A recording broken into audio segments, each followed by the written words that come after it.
Welcome everyone. Today we have our another new episode and we will discuss on clean energy. We have our world famous speaker, David Smith, Mr. Rob, and Mr. Daniel. First, I would like to give just Mr. David Smith. Well, thank you so much, Sharif. Clean energy is a very broad topic. It's one with a lot of indices into it. You can look at clean energy from a sustainability standpoint.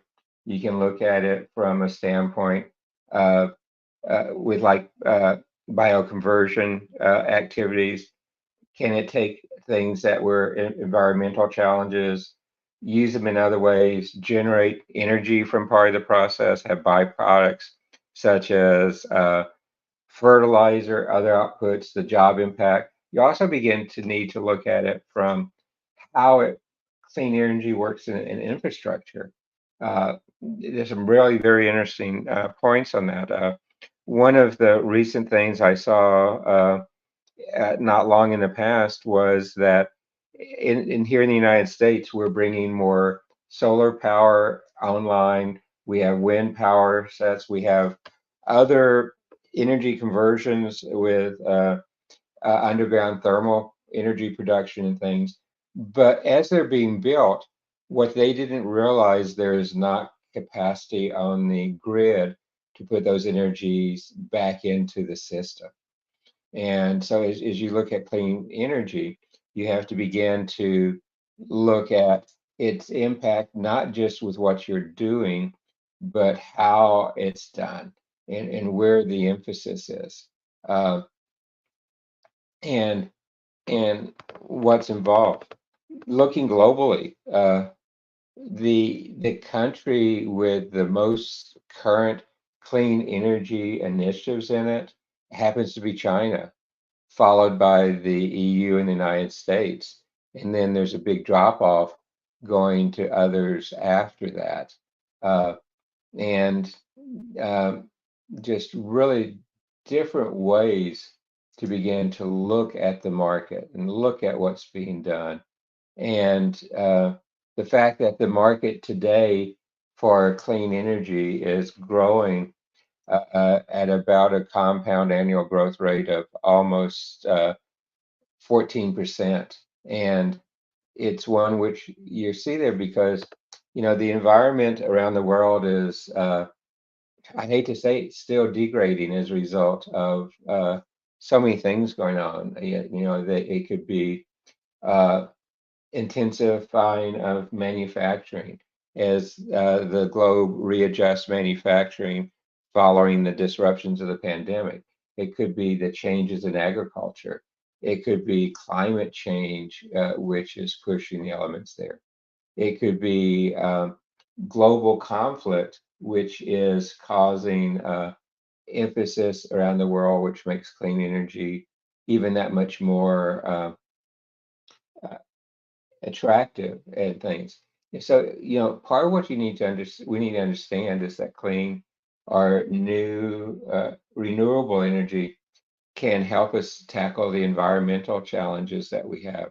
And clean energy, a lot of people just call it renewable energy, can be really understood as the energy attained from the terms we see coming out of the United Nations, the other governments and things, is that we can go to eventually zero emission sources, that we can look at how uh, we can do it. One of the challenges with clean energy is uh, most of them depend on other conditions to generate power. So you need to have the ability to store that power and then put it back in the grid.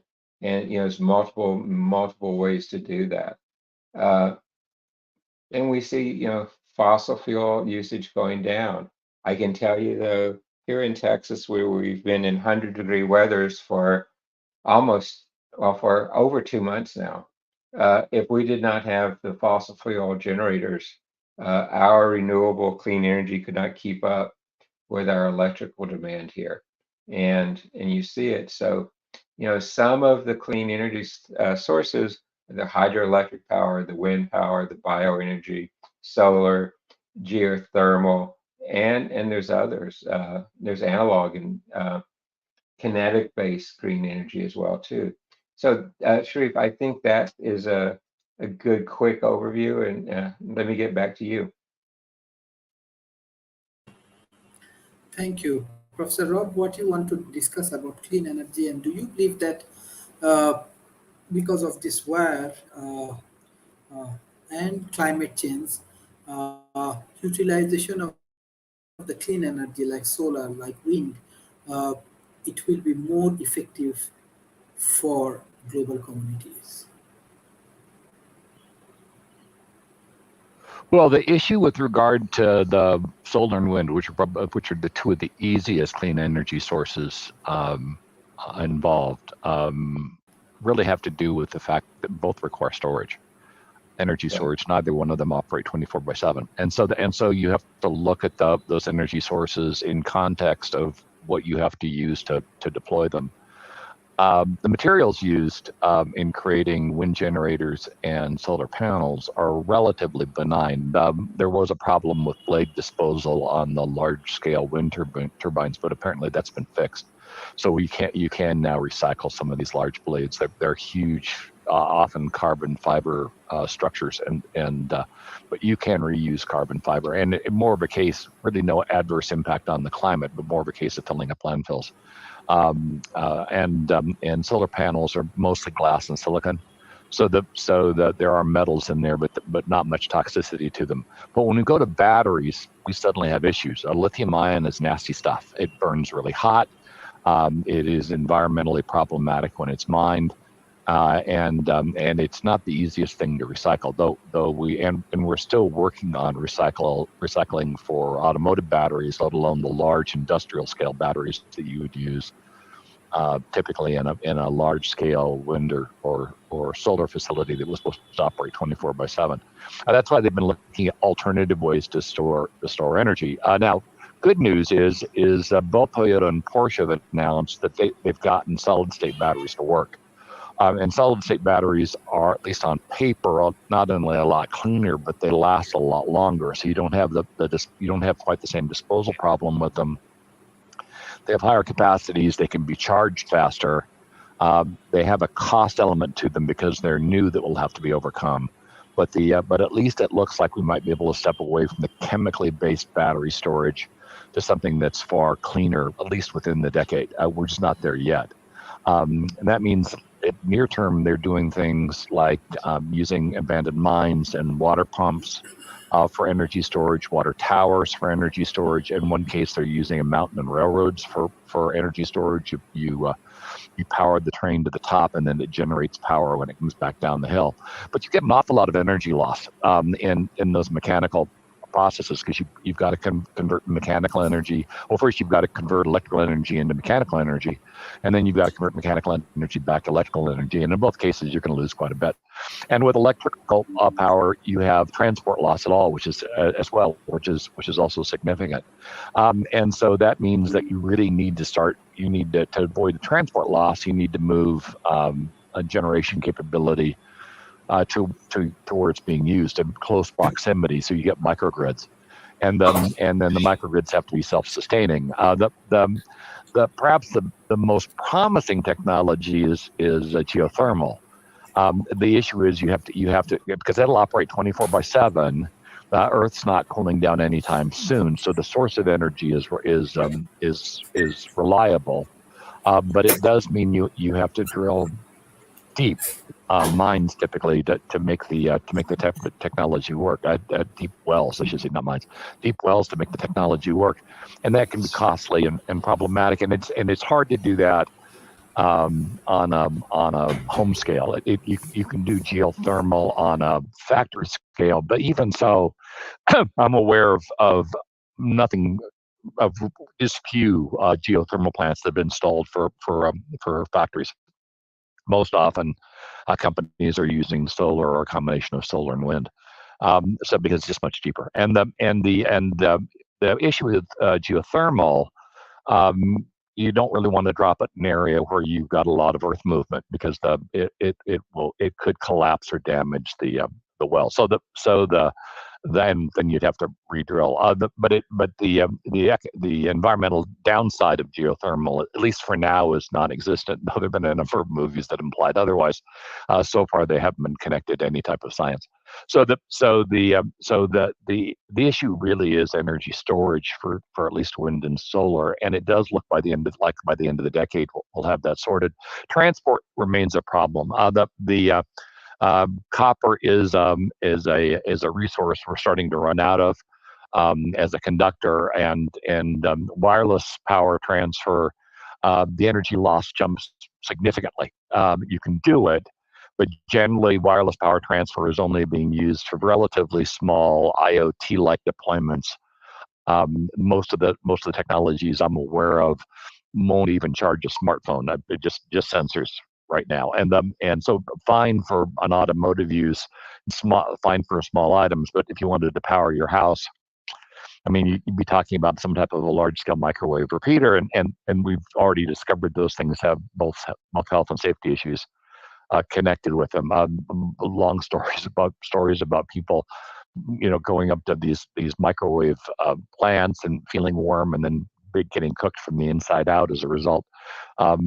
Give me pause with regard to that technology. Though we have looked at it with regard to orbital solar generation, where you use the microwaves to transfer power to the planet, but again, you're going to have issues if anything breaks that particular stream. It's not going to be kind on birds, and certainly not going to be kind to people or anything else. Some aircraft that comes and breaks the stream. A lot of concentrated energy typically doesn't do anybody any good. So we haven't been able to really make the orbital solar work, though that would be ideal, because then you'd have solar that would produce 24/7. But it takes us back to transport. So that we talk about generation of power, but that's not where our problem lies. It resides in storage, and it resides in transport. And if we can fix either of those two problems, we can advance this technology greatly. And as I mentioned, it does look like solid state batteries are viable now, and passing the capability of ultracapacitors, which looked incredibly promising before this, but they were just never able to solve the leakage problem with ultracapacitors. So even though ultracapacitors are awesome in that you can charge them up almost instantly and they can discharge almost instantly, the fact that they can't retain power for any length of time has made them, at least for now, non-viable. So that's where at least I think we are with regard to the truly sustainable clean energy. Is the storage problem, is storage and transport problems are the two things that have created issues. And you can solve transport by creating microgrids, but you've got cost elements and management elements you have to deal with. And you can, and we may be able to solve storage with solid state batteries, but probably not well before the end of the decade.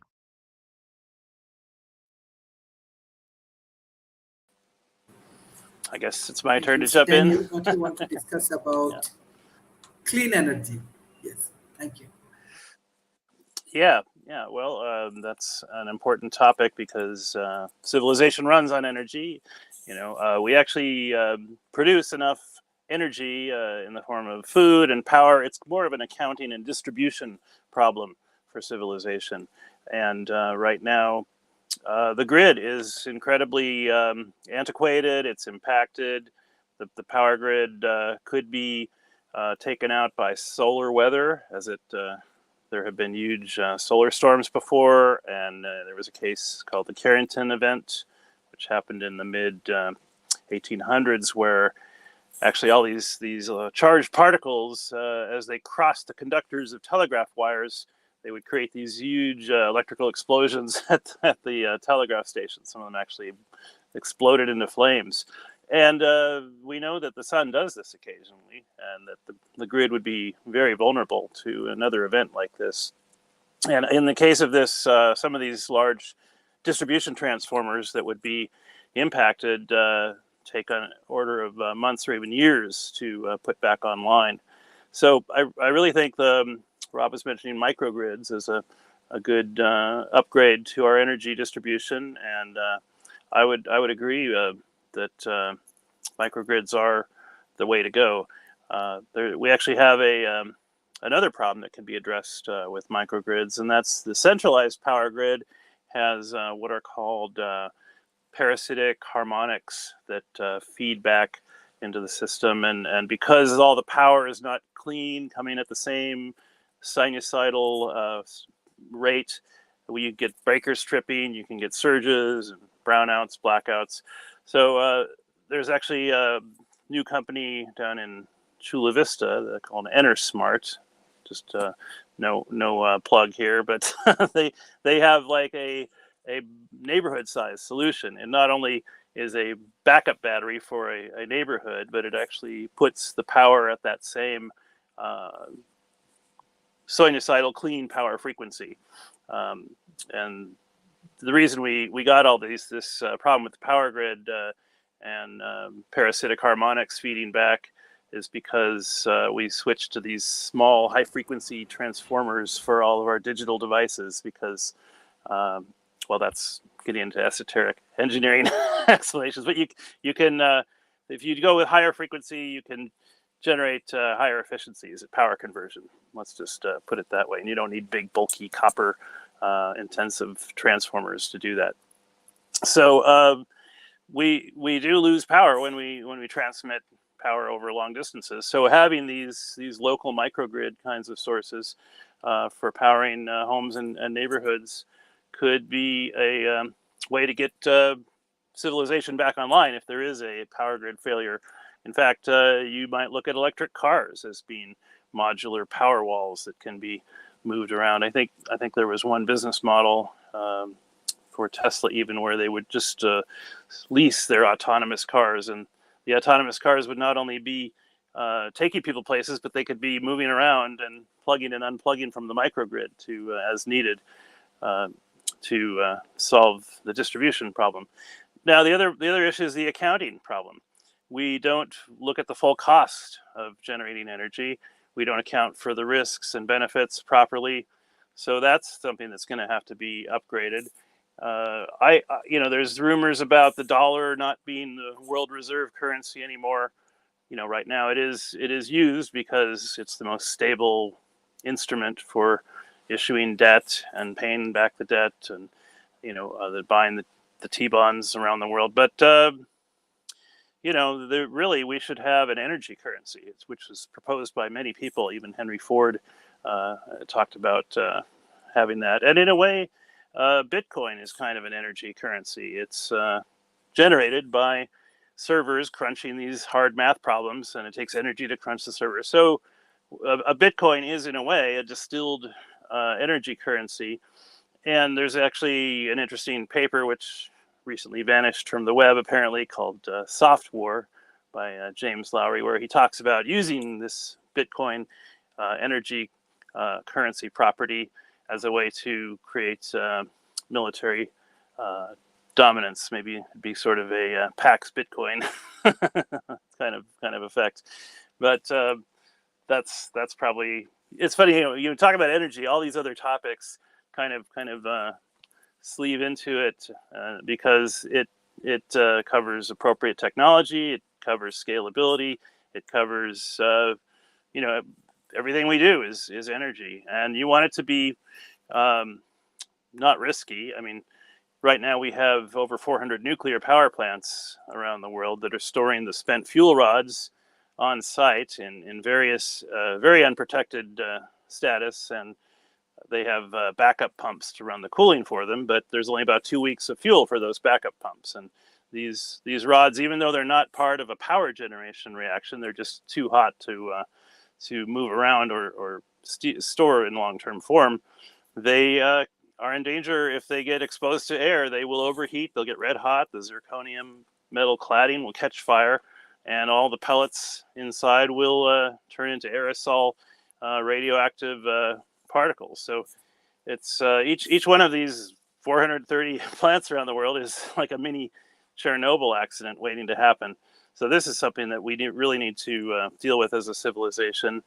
I think the spent fuel could actually be encapsulated into little beta generating batteries, because they actually are releasing dense enough radiation to power small devices. It's not the dense energy density of a fission light water fission reactor. But yeah, the clean energy problem is, like I said, it's a whole tangled issue of problems with the grid, with potential Chernobyl type disasters, and with not treating people fairly. With right now, world currencies are kind of used as a weapon of soft power, because you're forced to kind of use the predominant stock in trade, as it were. So those are some opening salvos on the topic, and I'll pass the baton there. Thanks for inviting me. Thank you, Mr. Shackle. What you want to discuss about clean energy? Thank you for inviting me. I think when I logged off the show yesterday, I talked about how this would be the new age when we get energy right. Now, that's, I think, going to be the great big leap forward for the next generation to enjoy.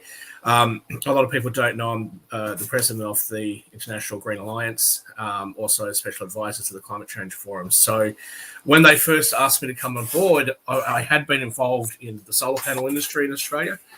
But, I come from more of a finance background. So I said, why do you want me around? Everyone's going to think I'm a right-wing nut. You're not going to want me there.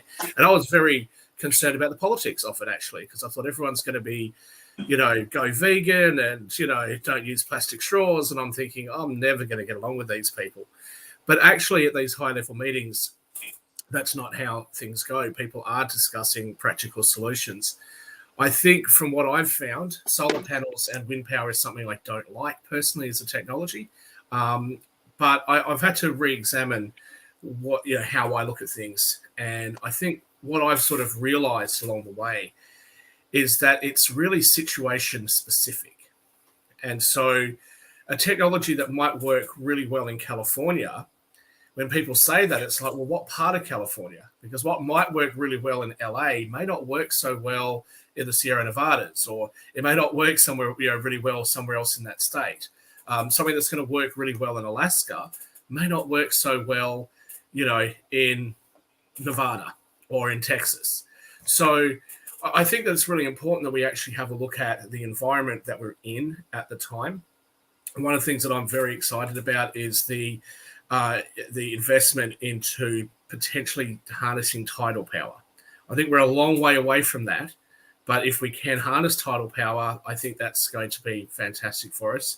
Geothermal is something that I love incredibly, and also hydropower. So I think when we look at these things, it's not just an economic decision. So it's not just about the cost of doing it. It's also about the environmental cost. Everything that we do is going to come with some level of environmental cost, and we have to weigh up the net gain versus how much environmental damage we're actually causing. So look, solar panels have their place. Wind power has their place. But it seems to me, if we look at, say, some of the Pacific Islands like New Zealand, I don't really understand why New Zealand is so heavily invested on wind power instead of geothermal. It's a volcanic country. So geothermal, to me, would seem to make a lot more sense in a place like New Zealand. But the other thing that I'll say, and I'm very surprised there's been an underinvestment in this in the United States. If you look at Europe, I won't say most houses, but a lot of houses actually use geothermal just for heating and cooling, not necessarily for electricity generation. So a place like the United States where everybody's got an air conditioner, everybody's got a heater, why wouldn't you be investing in those sorts of technologies? Now, Rob made a very good point before. When it comes to electricity generation, would individual households really require so much electricity that it would justify having a geothermal plant? Yeah, probably not. You're probably right on that. It seems to me that if you can heat water, you can create electricity. I've spoken to a scientist about that potential. But what I would say, Rob, is in relation to those microgrids that Daniel was referring to, maybe not every house would, but maybe every suburb would. Or maybe, a heavily populated street or, an apartment building or something like that. Maybe they could have some of these micro plants that you'd still be grid connected, but, you're able to supplement the electricity. That would be a really good way of generating it. Look, battery storage and other types of storage, that's going to be an important advancement. But I think really, if you have a look at what happens right now, we know that electricity must be available at all times. So when it needs to be created and used almost instantaneously. So what do? In the current system that we have, most fuel plants in the world are either coal-based or they're fuel-based, oil-based. And what they do is they actually do generate more than the amount of power that they need, and they earth what they don't need, so it goes to waste. So it seemed to me that we could actually do that if we were generating the energy in a way that's not that harmful for the planet. That's a good way for us to proceed, or for us to look at. I'll just very quickly say, we need to look at all the drawbacks. So with hydropower, something that I think that is of great benefit to countries like Australia, countries like the United States, this would be fairly easy to roll out, and you would take out a massive portion of the electricity generating capacity just by switching across to hydro. One thing we've got to be very careful of is what they've done in Norway, where you're actually running out of beautiful waterfalls to look at because every little tiny waterfall has been turned into a mini hydro plant. So we don't want to see that. I think we've got to be strategic about it. But I think we need to come back to the main point, which is that we want to make sure that what we're doing is as least harmful to the planet as possible. And to do that means that we have to recognize that both climate and environmental things are going to be different from place to place. Obviously, Africa, some of the other developing world, such as where you are, Sharif, and other parts of India and Pakistan, those places can be a lot hotter. Australia is a lot hotter as a general rule than most of Northern Europe, for example. So we just need to look at solutions that are going to work in different places. And some places solar panels is the absolute best thing you can do. In other places, I would argue that solar panels are not a very good idea. That's enough for me for the moment, I think, for an intro.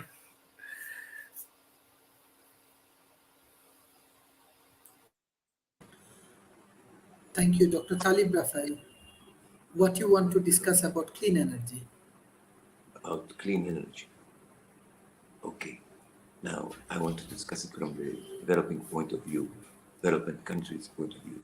I agree with Shadi that each country is different from the other. Each region is different from the other. That's for sure. So the issue of climate change is not the most pressing issue here in our part of the world at all. Actually, I was in Cyprus a few weeks, and I heard there that the Eastern Mediterranean is the hottest spot in the world when it comes to climate. But you come here, nobody talks about it.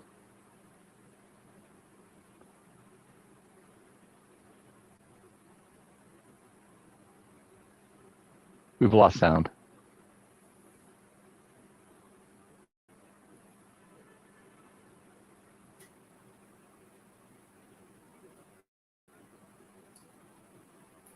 Talib, we can't hear you. We've lost sound for some reason. Dr. Talib, we lost I don't your have sound either.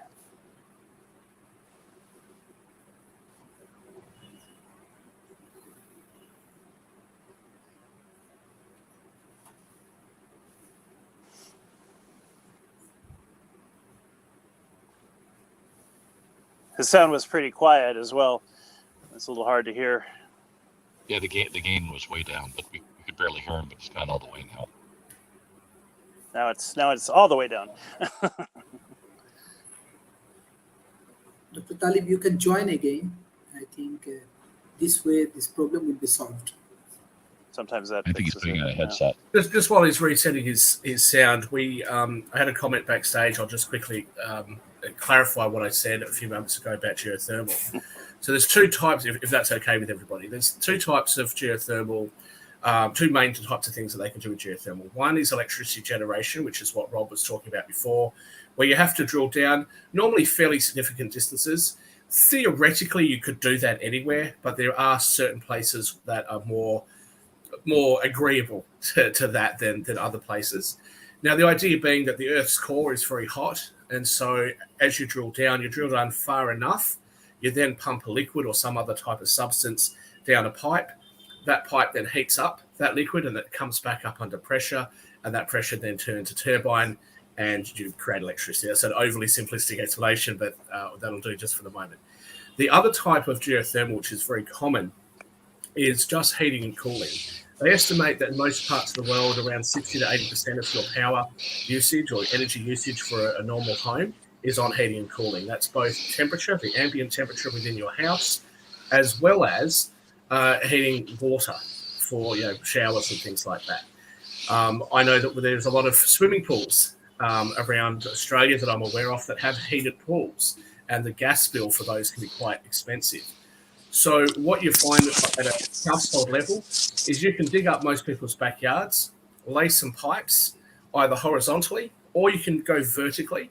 So vertically, you're going sort of 10 to 30 meters generally below the ground. I'm sorry, I'm not used to imperial, so you guys will have to convert that back to inches and feet. But about 10 to 30 meters straight down, or you can go about 6 feet under the ground and go across the ground. The idea being that about 6 feet under the ground, the temperature remains fairly stable. So what you then do is you pump air. Pipes. I think we've got you, Talib, on the sound.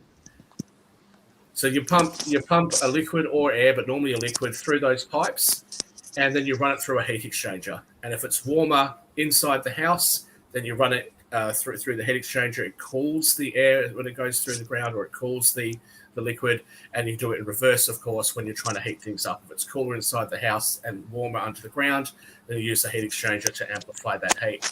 So that's a really good way of doing it. There is still some electricity usage, but perhaps supplemented with a solar panel and that sort of thing.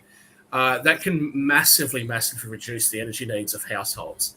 Now, business and factories and industrial use of energy may not benefit as much from that type of geothermal technology. But it seems to me that we can certainly take office buildings, we can take big shopping centres, we can take apartment buildings, and depending on where you are, it can cost $20,000 to $30,000 to put in a geothermal plant.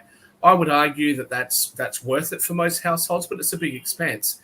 I would ask the question, well, what if you put one on every street? So that way that it can be shared amongst the 30 houses that are on that street. That would be a more expensive upfront cost, but it would be less per household.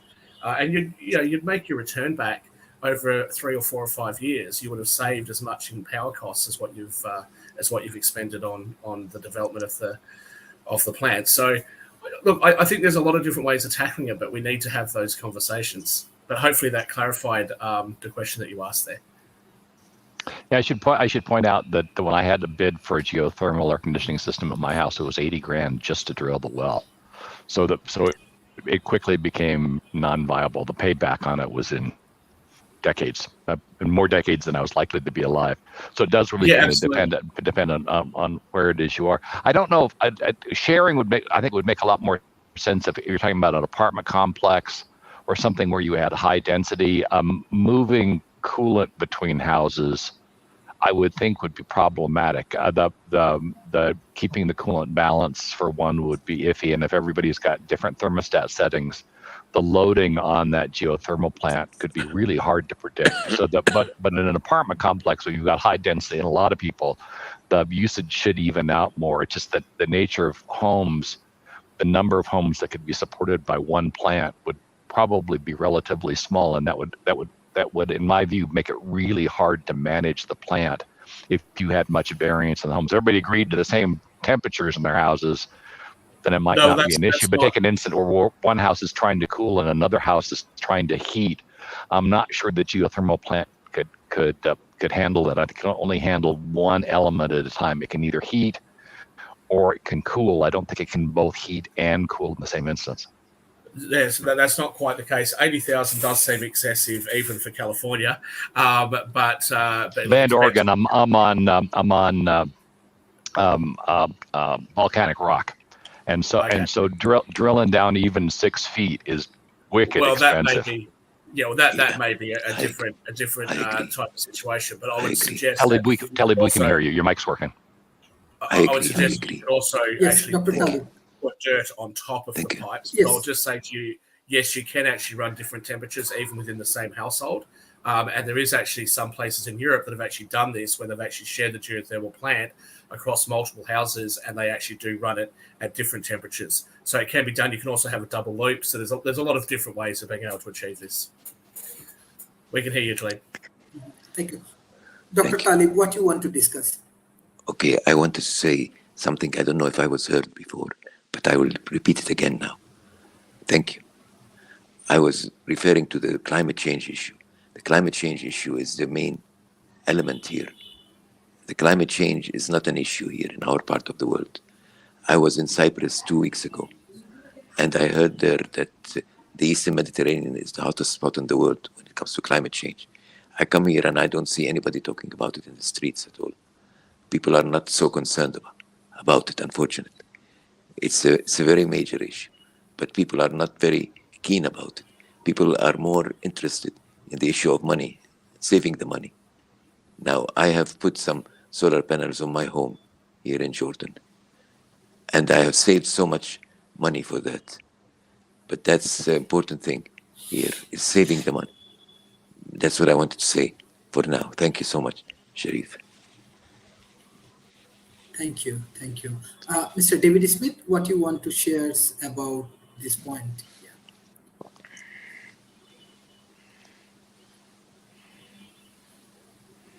Can you unmute, please? That's the most common phrase on the internet. Could you take this Is can you unmute? There's just so many things we can talk about here, and some of it falls along partially with what Dr. Khalif just got through talking about. The energy crisis, and particularly with clean energy, it's going to continue to hit the world's poorest people the hardest, particularly as you see the food, energy, poverty nexus and how it's going to change. There's around 75 million people who only recently gained access to electricity, and you're seeing that. You're going to see people revert back to different ways they did before because the conditions. I can tell you, for example, my electricity bill in the last 2 years has doubled, and I'm using less energy. The other thing that we kind of see is that it's clear if we look at trends, some of the future are really looking at decarbonized economies. And we're seeing that, for example, here in the United States, this week, our first new nuclear plant came online in a long, long time. And they're in construction of a second one at this site. And that is going to happen. We also know that there's a lot of other trends that are impacting us right now. The raising demand for clean energy is driving market growth, and that's going to push it really very much harder than it has in the past. But we still have the challenges of how to clean it. One of the other things is not all carbon producing methods are bad. We've heard for a long time that coal power generation is bad. It's dirty. However, there is a new group of science coming out that is producing what they're calling clean coal technologies. And you're seeing this with, for example, putting in coal fuel cells, which are a closed loop system to generate some of it. You're seeing ways where supercritical carbon dioxide and integrated gasification is being used to almost reduce the emissions to zero in some of these clean coal technologies. And you're doing that. You also see there's so many different ways. My son and I were driving through some new neighborhoods, and he's going, "Dad, there's no trees in these neighborhoods." And he's going, "Our trees help cool our house. They give us all these things." And we're seeing that just not happening in big areas. And that can be a real helper when you come and look at how power is there.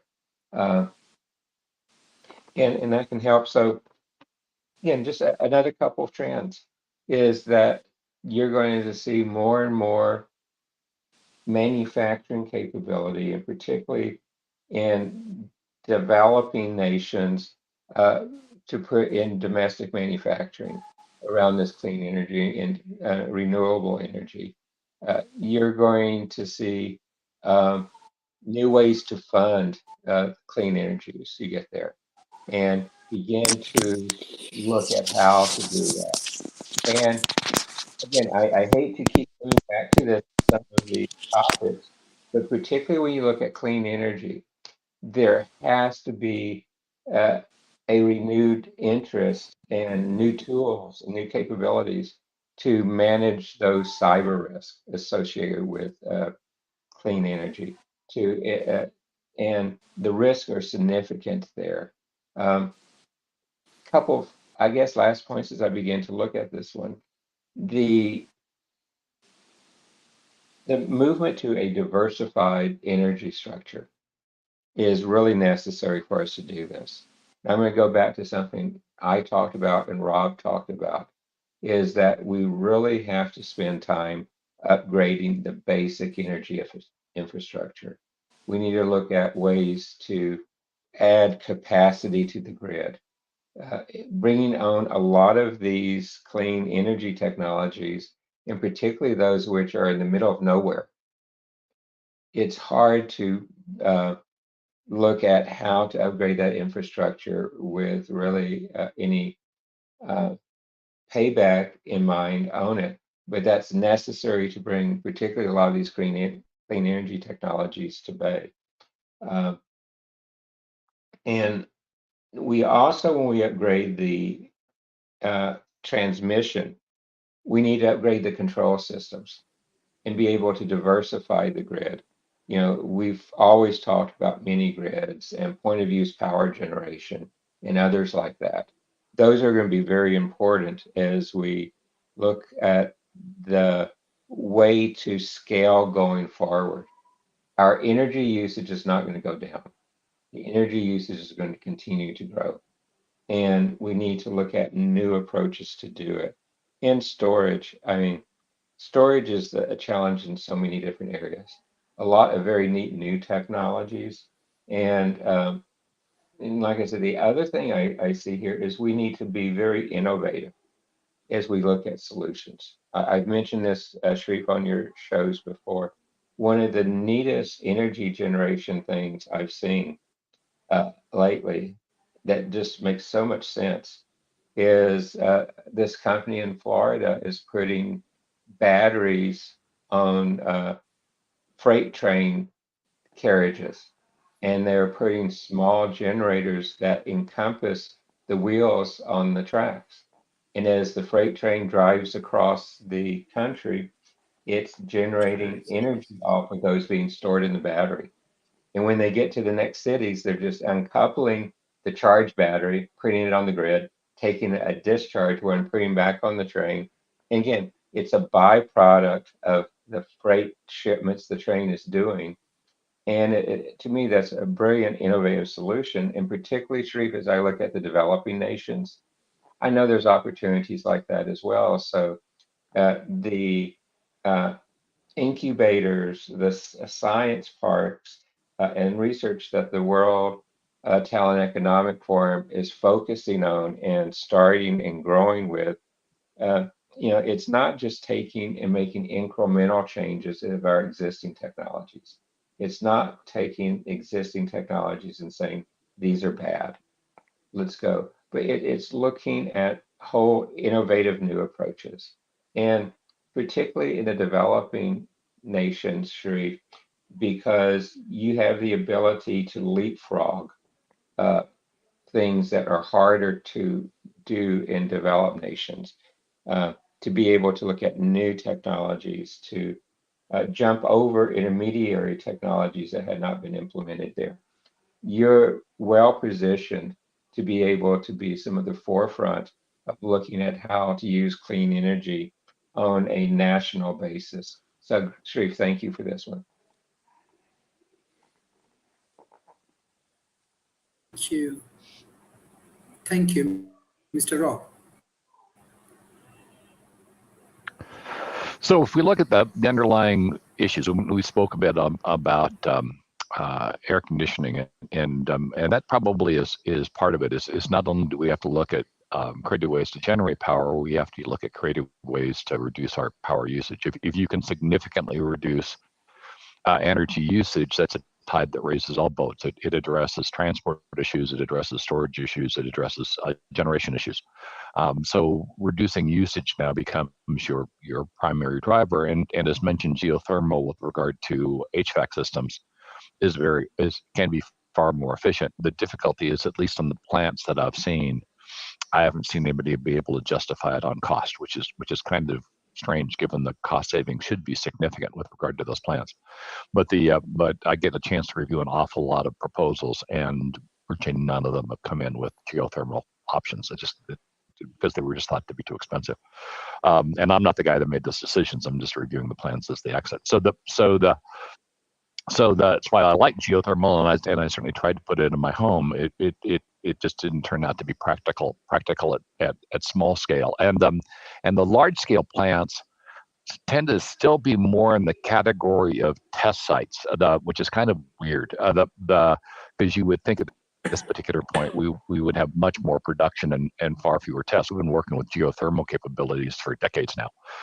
It still looks like nuclear is favored over geothermal, even though it has energy storage issues associated with it that are significant. And the reason they're significant is not because of the amount, because nobody wants spent nuclear rods in their neighborhood. Finding a place to put it has been a problem.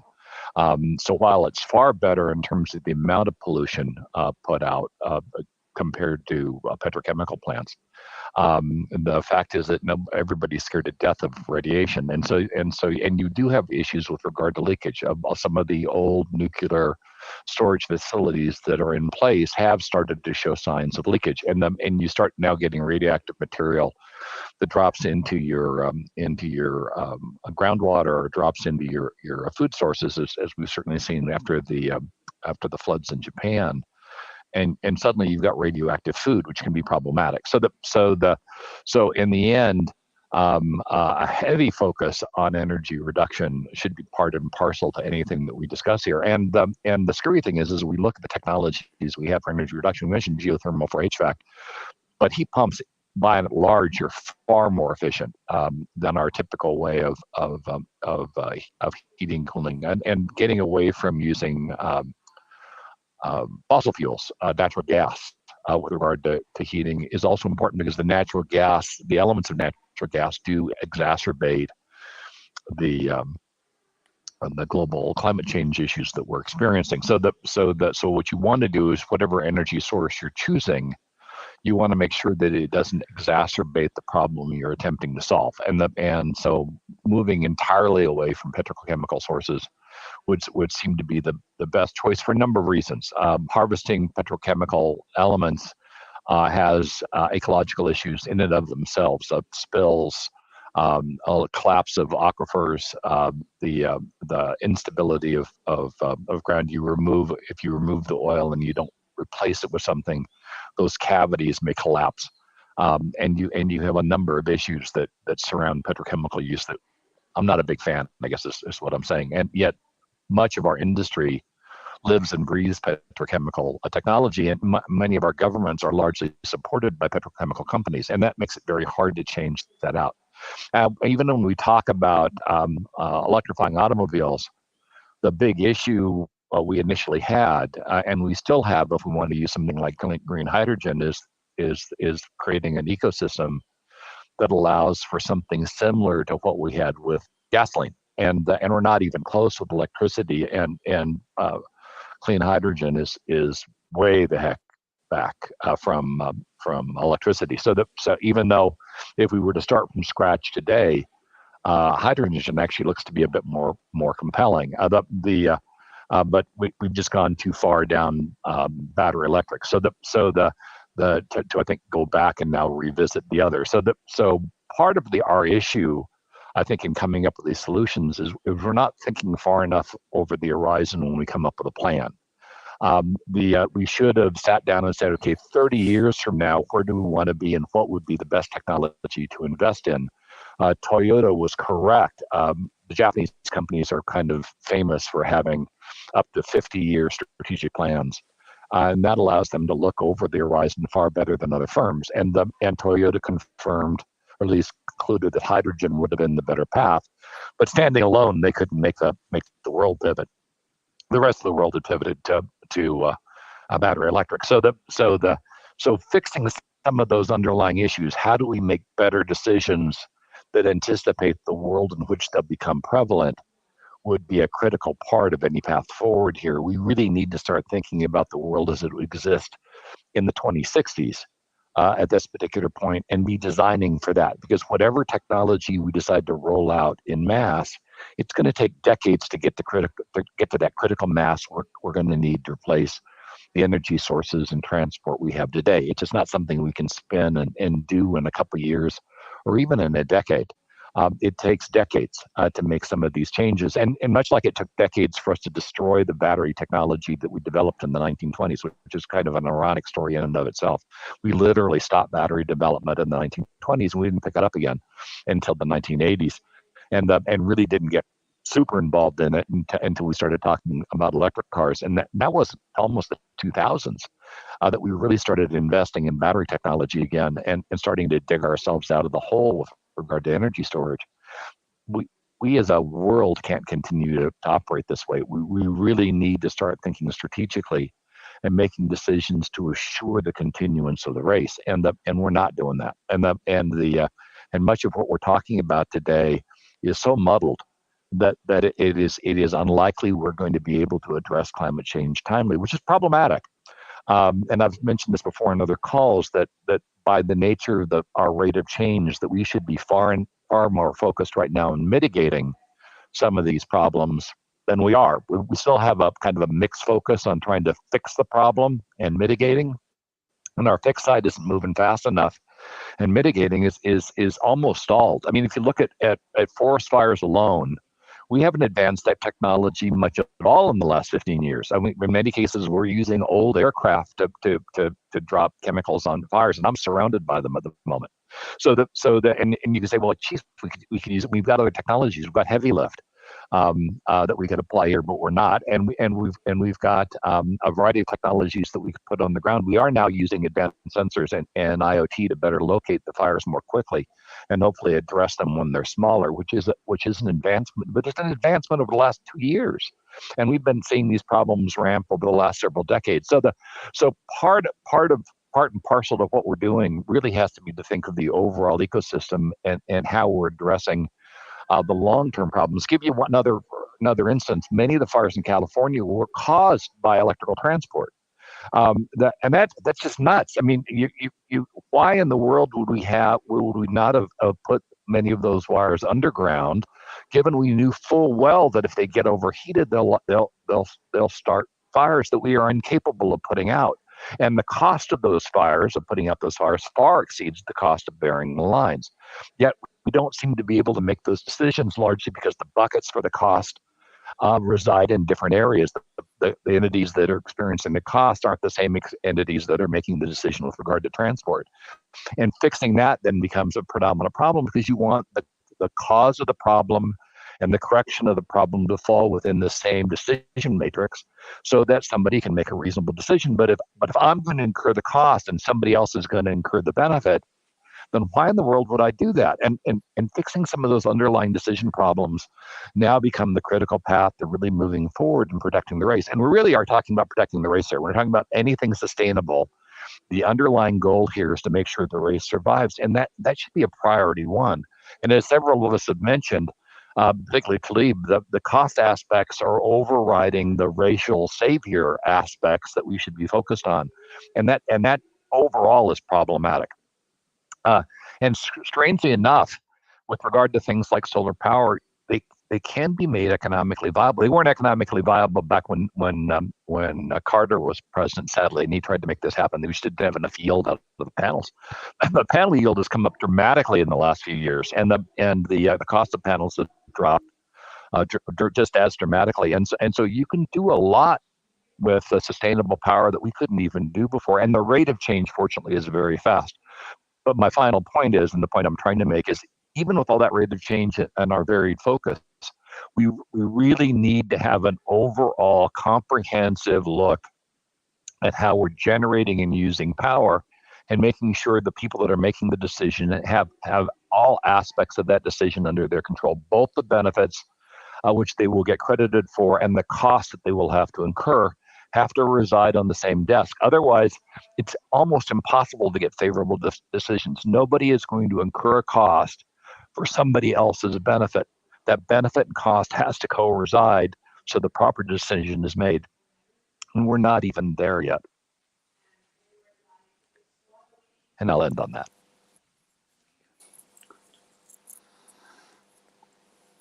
Boy, that's so true, Rob. I guess I'm next. Thank But you. yeah, Mr. Dan, what's having the sorry, I just jumped in there. But yeah, this is the problem. We don't have the stakeholders and the decision makers in the same decision matrix, as Rob has pointed out. And we don't incentivize the things we need to do. Right now, the only incentive we have is basically economic. And there's some, centralized governments trying to incentivize things, but, they're not doing fast enough or far enough going. So it's the old thing. Let's privatize the gain and socialize the risks. Let's do something for short-term gain. And hey, we made our money. Someone else can pick up the trash. And that's kind of what we're living with, the after effects of a kind of ad hoc civilization that was built that way. But we have a lot of tools now to include other things like science and incentivizing.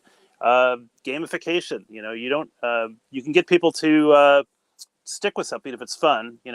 Sometimes people will do stuff more for the fun aspect than the economic aspect. Just the personal satisfaction, is important. So I think we're on the verge of being able to make that a tool for the whole civilization. Really, I think what we need to do is kind of civilization science, which I think the party that I'm running for vice president with, transhumanist-party.org, if you want to find it on the web.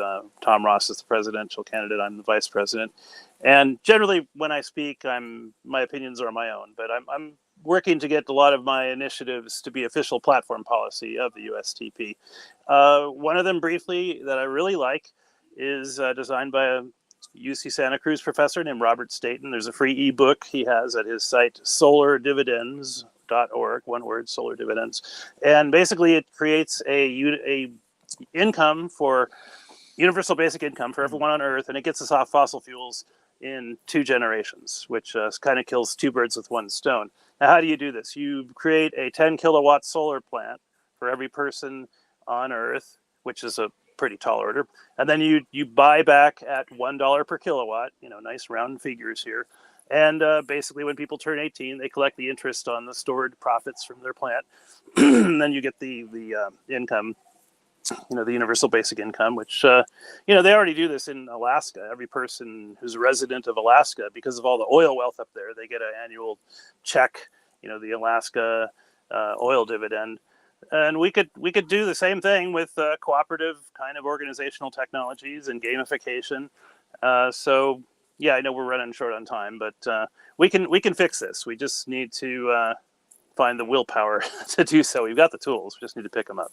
So thanks again. Mr. Shackle. Well, we've only got a minute, so look, I'm not sure, Daniel, how I feel about that. Maybe not. I'm not sure, but I'll certainly say, look, I'm a free market capitalist kind of guy. I'm a libertarian kind of guy. I like to have small government, but I also recognise that we need government. I'm not an anarchist, and so when we look at these sorts of options, I think what Rob talked about before with PG&E, of course, the state government of California should step in. And maybe step in on behalf of the people rather than on behalf of the lobbyists. Maybe that would help. But I'll certainly say I like some of the things that I've seen in the mining industry. There are some countries where they say, no problems, you come set up your mine, recover the money that you have spent developing the mine, and then we want half the profits. I think that's great. I think it's a really good model. And places like Norway, who says, we want half the profits up front, and then out of what's remaining, we are going to charge you the normal corporate tax rate that every other corporation has to pay, because that money should be coming back to the people. And look, those are sorts of things that I think would work really well, but it does need that private partnership, and I think everybody needs to have a say in it.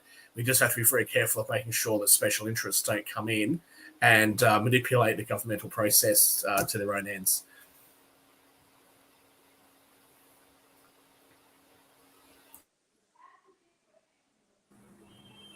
Dr. Talib, what's your final comments for today's session? Okay. I just want to comment on what Rob said. I'm on a personal level, I'm all for climate change. I think climate change is the only thing that can save us, save the future generations of this world, save our race. But what I'm saying is the reality on the streets here is different. Reality on the streets here doesn't care much about climate change. They consider it a developed countries issue. It's a country that produces more energy into the air, more carbon into the air. We don't. So they are more focused on economics. Now, that doesn't mean that I agree with that, but it means that this is the reality on the ground, unfortunately. Now, one thing I have to agree with David on is that we are going to continue to use more energy as we move along. We're not going to reduce that demand. So we need to be very imaginative and innovative about how to do that without trying to upset the balance of the multinational, multiracial corporations and structure this world is living in. Thank you so much. Thank you, everyone. Thank you, everyone, for joining today's sessions. I request all of our audience, please share our content with the government agency, corporations, and academy. Thank you. Bye-bye and take care. Thank you. Bye. Bye.